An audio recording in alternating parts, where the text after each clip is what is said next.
It's great to have you with us for another in-depth discussion with a Kansas notable. I'm Victor Hawkstrom. This week, our one-on-one guest is Dr. Larry Mitnell. He's a psychiatrist specializing in children and adolescents.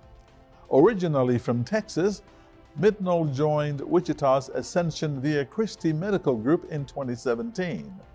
Dr. Mitnell says his career path was influenced by his own experience with psychiatry when he was in high school.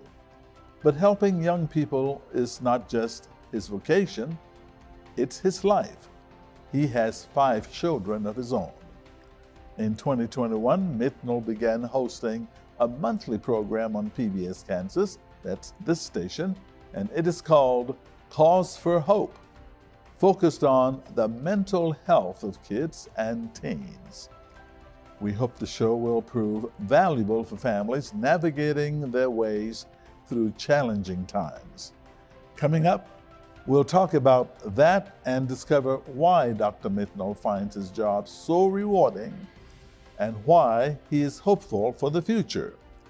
This should be an interesting and enjoyable half hour as I go one-on-one with psychiatrist Dr. Larry Mitnell.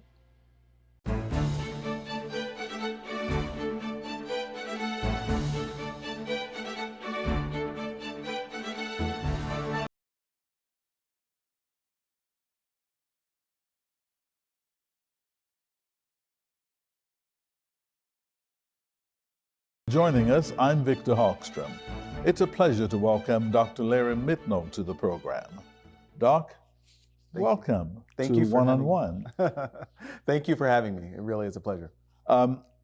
In my introduction, I quoted you as saying that your interest in child psychiatry stems from your own experiences as a young person growing up. Yes. Tell us about that experience. You know, I think there are maybe a couple of streams that I look back on them now and think they were preparations for this moment in time and for finding psychiatry as a field. One of them is growing up in a household in which my dad is a pastor and was actively doing that when I was growing up. And so there were so many family conversations or times after dinner where he and my mom might be in counseling with someone or talking with a family. And while I wasn't aware of the details of those conversations or privy to what was really going on, I appreciated, I think, the fact that here's my dad using his knowledge and skill and ability to speak and empathize with people to help them to solve some of the problems going on in their life. And then, in my own kind of development in middle school, I guess I was elected by a teacher to be part of a group called the Peer Mediators, where we did a training before the beginning of the semester on how to resolve peer conflicts. And so, I can't think of better early child psychiatric training than how do you come into a conflictual situation and help resolve it among your peers. Now, I don't ever remember really being formally called on to use that, but I think those are some of the early ingredients that helped me to know I enjoy hearing people's story and hearing about their lives, and then finding some way to accompany them if I can along the journey. So you really didn't have a psychiatric problem. You just listened to other stories and that kind of prepared you. Yes, and I think it's not an uncommon thing. Sometimes in the clinic when I'm meeting with teenagers, I'll ask them who they are in their friend group, and so it's not uncommon to hear from the one who, I'm the person who everyone can talk to or tends to tell them about their troubles or difficulties. And so again, when I look back on my high school experience, especially, I apparently I was a listening ear for a good number of friends, and I think that too probably helped to form me. I bet you were friends to a lot of people then.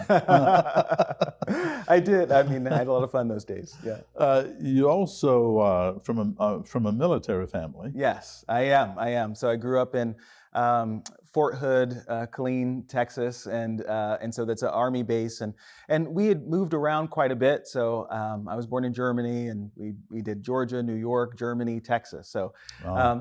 quite a bit of moving. Typical Yes, military. exactly. Yes. But as you were growing up, you enjoyed playing the drums and writing music, Yes. right? Yes, you're right. You're right. Tell us about that. And my follow-up to that would be, how then did you develop this interest in medicine? Yes. So my dad is a drummer, and actually of The preacher, a the drummer. preacher drummer. Yes. So Okay. which is kind of handy when you're starting a church and you need someone to do the music ministry. You've got it in house. And so I think watching him. So clearly my dad was formative in a lot of ways, and that's one of them. And so from the get-go, if I could be behind the drums or stealing his drumsticks or tapping on books, and I probably in most households you'd be admonished for doing that, but usually my mom would yell Larry, and I'm Junior, so we never knew if she was yelling at my dad or yelling at me. So thankfully I was able to kind of nurture that. Going through medical school, I initially went in thinking I'm probably going to do surgery. I mean, I love using my hands, and because I feel so confident at doing that, that'll probably be the way. And then I just had some really great experiences that kind of shifted me towards psychiatry. And but thankfully, the music has stayed a part of me and what I've been able to do. You still play the drums today? I do. To my wife's chagrin, no, she loves it, I think. That in our basement right now, I have both an acoustic drum set that I'm babysitting from a friend and my own electric drum set. So I played through college, played a little bit in med school, and now I get to play with my kids. So did you study music? I didn't formally. I mean, Not I really formal, just. But you wrote music. Yes, I did. Tell us and- about that. So high school, our band director gave us the okay and green light to compose or to translate something that you hear on the radio to the band, as long as it was relatively appropriate. And so, and I had some software that allowed me to do that, to write, the French horn and clarinet and tuba parts. And so I just kind of continued. Once I realized that I really enjoyed doing that, I loved listening to music and trying to deconstruct it and write it for instruments. And so I just have continued with it. So no formal training. I just enjoy it and find it a fun pastime. How much did music help you in medical school? Tremendously.